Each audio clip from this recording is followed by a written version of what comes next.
आपको सताने वाले, आपको चोट पहुंचाने वाले आपके चारों तरफ होते हैं।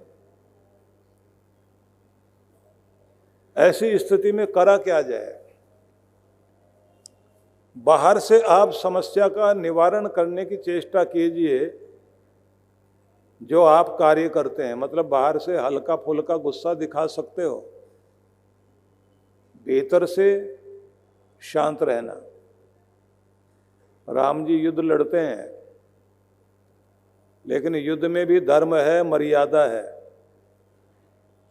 वहां भी इस बात का ध्यान है कि हमारे गुस्से में भी हमसे पाप ना हो जाए।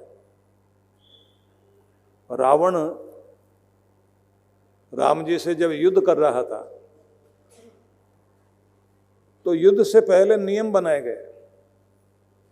नियम बनाए गए कि जैसे ही सूरज छिपेगा तो उसके बाद युद्ध बंद कर दिया जाएगा, अस्त्र शस्त्र नहीं चलेंगे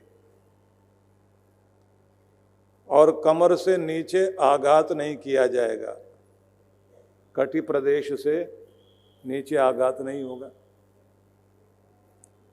दूसरे का मान का भी ध्यान रखा जाएगा। मतलब दो देश लड़ रहे हैं, व्यक्तिगत लड़ाई ना हो। बहुत सारे नियम बने, लेकिन रावण आश्चर्य करता है। वो कहता है कि लड़ाई में भी कोई नियम होता है? लड़ाई में तो कोई नियम नहीं होता, कुछ भी करो। राम जी ने जो सूचना भेजी कि ये नियम होंगे, उसने कहा ठीक है। मंत्रियों ने पूछा कि आपने हां कैसे कह दी? बोले जिन्होंने नियम बनाए सारे नियम उनके लिए, हमने कोई नियम मानना ही नहीं है, इसलिए हमने हां कर दी। अब युद्ध जब चल रहा था तो एक समय ऐसा आया कि रावण अपनी माया वाला रूप धारण करके, छद्म रूप जिसमें कभी दिखाई दे और कभी ना दिखाई दे, कभी आंख से ओझल हो जाए, धोखाधड़ी करते हुए युद्ध लड़ रहा था। और अचानक एक मौका ऐसा आया कि राम जी के बाण के सामने आ गया। जैसे ही राम जी बाण छोड़ने वाले थे, उनको पता था कि रावण के मरते ही आज ही युद्ध खत्म हो जाएगा। जैसे प्रत्यंचा पर अपना तीर चढ़ाया, बाण को खींचा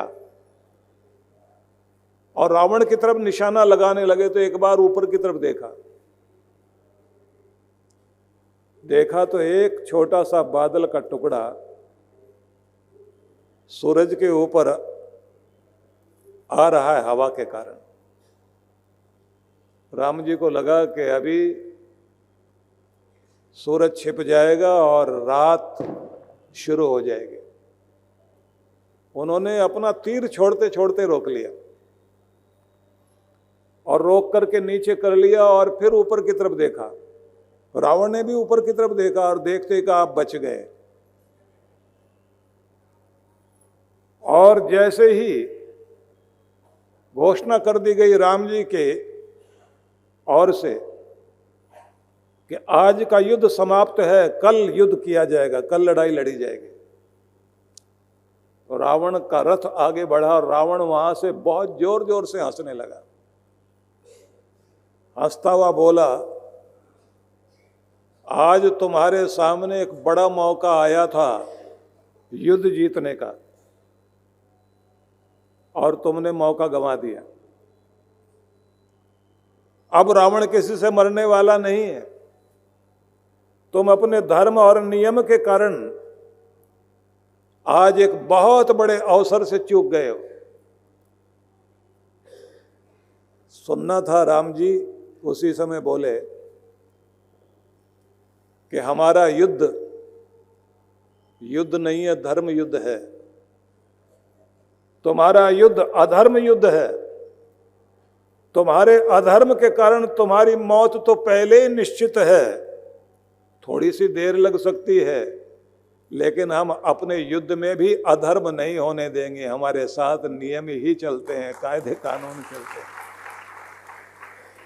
इसलिए राम जी को साक्षात धर्म का विग्रह कहा गया कि धर्म को अगर चलते फिरते देखना है तो राम जी को देख लीजिए, धर्म समझ में आ जाएगा। क्योंकि गुस्से में आकर, लड़ाई में आकर लोग कहीं तक पहुंच जाते हैं। दो भाई लड़ने लग गए, गालियां देने लग गए, माँ बाप को गाली जा रही है, भाई बहन को गाली दे रहे हैं, माँ को गाली दे रहे हैं, बेटी को गाली दे रहे हैं, मर्यादा भूल गए। इस समाज में इस समय कलयुग में आकर जितना मर्यादा हनन हुआ है इतना कभी भी नहीं हुआ। इसलिए जितना आज राम की आवश्यकता है इतनी शायद पहले कभी नहीं थी। आज उनकी कृपा की बहुत आवश्यकता है। लौकिक प्राणी कोई भी क्षुब्ध नहीं होता, पीड़ित नहीं होता, अशांत नहीं होता, और किसी को, जो आदमी किसी को क्षुब्ध करे ही नहीं, पीड़ा दे ही नहीं, बेचैन करे ही नहीं, अशांत करे ही नहीं, लेकिन साथ में एक गुण और, किसी को पीड़ा तो देनी नहीं, तुम्हें पीड़ा देने पर खुद अशांत भी नहीं होना, अपने आप को संभाले रखिए। तो समाज में कुछ लोग होते हैं जिनका स्वभाव होता है उद्विग्न होते रहना। कुछ भी कर दीजिए उनके लिए, उनकी इरिटेशन जाती नहीं। किसी के घर में सास ऐसी होती है, बहु हजार प्रयास कर ले, सारे काम करे, सारा दिन उसकी परिक्रमा करे, सारा दिन उसके चक्कर काटती रहे, लेकिन वो न कभी शांत होती, न कभी आनंदित होती, न कभी खुश होगी, न कभी थैंक्स करेगी, और न कभी ये कहेगी कि बेटी तू इतना थक गई होगी, थोड़ी देर चैन से बैठ जा, या घर में इतने सारे मेहमान आए हैं, तू ही करती जा रही है, मैं भी तेरा साथ देती हूँ। तो कुछ का स्वभाव उद्विग्न होने का है। किसी का बॉस ऐसा, किसी का मालिक ऐसा, किसी का किराएदार ऐसा, और किसी का मालिक, मकान मालिक ऐसा। पूरी दुनिया भर में आपको दिखाई देंगे ऐसे लोग जो उद्विग्न रहते हैं, जो इरिटेट रहते हैं, जो बेचैन रहते हैं, और बेचैन रहते नहीं, बेचैन करते भी रहते हैं। ऐसे लोगों के कारण दुनिया बहुत दुखी है।